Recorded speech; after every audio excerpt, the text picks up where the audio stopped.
बात करेंगे एससीओ की और भारत के लिए अब तक इससे क्या कुछ निकलकर सामने आया है। भारतीय विदेश मंत्री एस जयशंकर ने कजाकिस्तान की राजधानी अस्ताना में अपने चीनी समकक्ष वांग यी से मुलाकात की। जयशंकर अस्ताना में शंघाई सहयोग संगठन यानी कि एससीओ की बैठक में हिस्सा लेने पहुंचे हैं। जयशंकर ने उनके साथ द्विपक्षीय बैठक भी की। इस दौरान दोनों नेताओं के बीच विभिन्न मुद्दों पर बातचीत हुई। एक बार ग्राफिक्स की मदद से जानते हैं दोनों पक्षों में किन मुद्दों पर बातचीत हुई है। जयशंकर ने वांग यी के साथ हुई मुलाकात के बारे में बताया है। उन्होंने कहा कि अस्ताना में चीनी विदेश मंत्री वांग यी से मुलाकात हुई है। इस दौरान सीमा क्षेत्रों में बाकी मुद्दों के शीघ्र समाधान पर चर्चा की गई।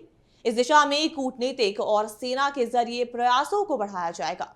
विदेश मंत्री ने यह भी कहा कि एलएसी का सम्मान करते हुए सीमा क्षेत्रों में शांति सुनिश्चित करना आवश्यक है। आपसी सम्मान, आपसी संवेदनशीलता और आपसी हित हमारे द्विपक्षीय संबंधों को मजबूत करेंगे। इस दौरान दोनों ही मंत्रियों ने सीमा क्षेत्रों में बाकी मुद्दों के शीघ्र समाधान के लिए प्रतिबद्धता दोहराई।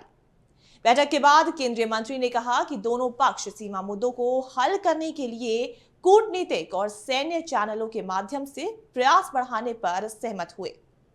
एस जयशंकर ने कहा कि वास्तविक नियंत्रण रेखा का सम्मान करना और सीमा क्षेत्रों में शांति सुनिश्चित करना काफी आवश्यक है।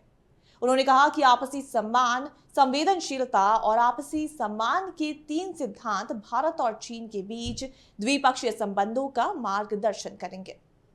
विदेश मंत्री जयशंकर ने एक्स पर इस मुलाकात की जानकारी देते हुए कहा कि परस्पर सम्मान, परस्पर संवेदनशीलता और परस्पर हित हमारे द्विपक्षीय संबंधों का मार्गदर्शन करेंगे।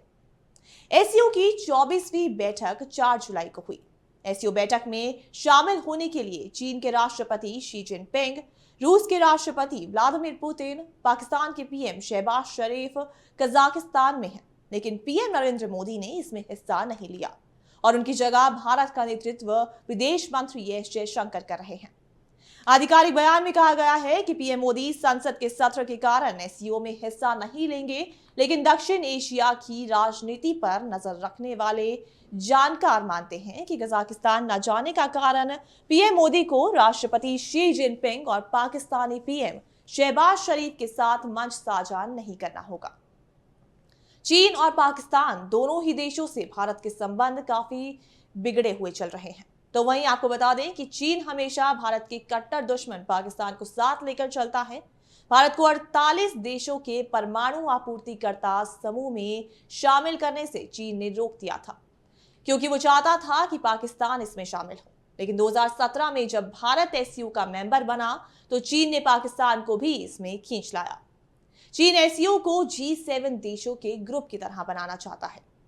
तो वहीं आपको बता दें कि जयशंकर ने रूस के विदेश मंत्री सर्गेई लावरोव के साथ भी मुलाकात की।